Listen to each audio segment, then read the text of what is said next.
Attention neighborhood residents. A reminder about walkers and respect. Hi, I'm Joannis, and today I wanted to share a very important message. Let's clear some things up.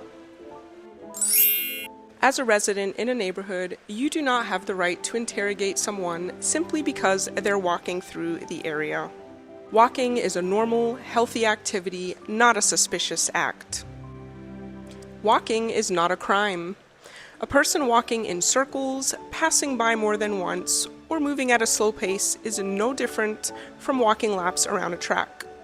And I'm going to go ahead and throw in there that even if a person is driving in circles, it doesn't mean they're suspicious.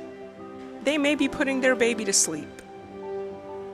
People walk for many reasons: to get fresh air, exercise, think, decompress, cry, calm their anxiety, or simply to enjoy the beauty of a neighborhood.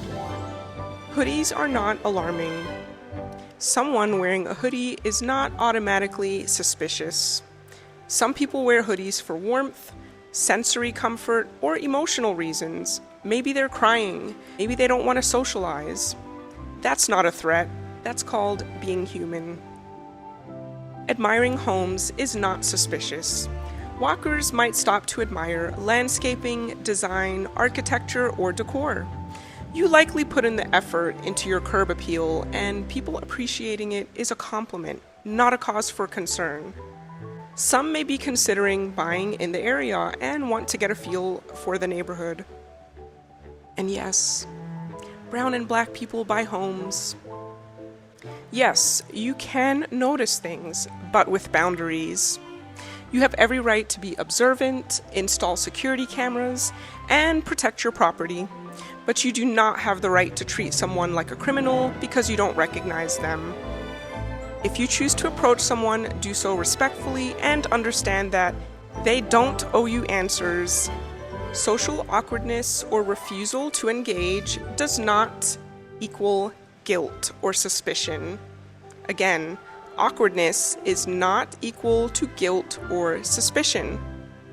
Many people live with disabilities, even more people with hidden disabilities. Neurodivergence, trauma or anxiety, etc. Their behaviors might not fit your expectations, but that's your issue, not theirs. Making negative assumptions based on movement, speech, or body language can lead to serious harm. Your assumptions have consequences. Rushing to judgment, falsely reporting someone, or confronting them based on your fear or bias can traumatize, harm, or even endanger someone who was doing nothing wrong. Have you thought to consider that maybe the one being weird is not the walker, but you, for panicking because you see a walker? If your discomfort is tied to someone's skin color, clothing, or mere presence, it's time to look inward. These are signs of internalized bias, racism, or deep-seated fear that you should unpack and work through, ideally with the help of a therapist. And may you pursue the help of a therapist with the same vigor and energy that you would use in thinking you have a right to approach a walker and interrogate them. Let's cover the real neighborhood threats. A false sense of entitlement, ignorance, racism, and racial profiling, policing who belongs, assuming walkers are suspicious unless they're familiar or white, thinking a person has to live in a neighborhood that they're walking in, treating someone's existence as a problem, such as brown or black individuals, and again, assuming things like a hoodie or body language, mannerisms are a threat. Some people have tics, stims, or disabilities. Consider this. People have every right to walk in any public neighborhood, regardless of whether they live there or not. Walking is meant to be relaxing, not anxiety-inducing. If you are feeling threatened by innocent walkers, that points to your own discomfort, not their behavior. Perhaps take a walk yourself, It might help you shift your perspective. I personally walk every day, multiple times a day, in all kinds of neighborhoods. The majority of the places I walk are actually not my neighborhood. I find it funner and more interesting and exciting to walk in neighborhoods I'm not familiar with. And yes, I observe all kinds of things when I'm walking. I actually do stop in front of people's houses and look at things that I like, such as their garden, the colors they chose, the design, the architecture.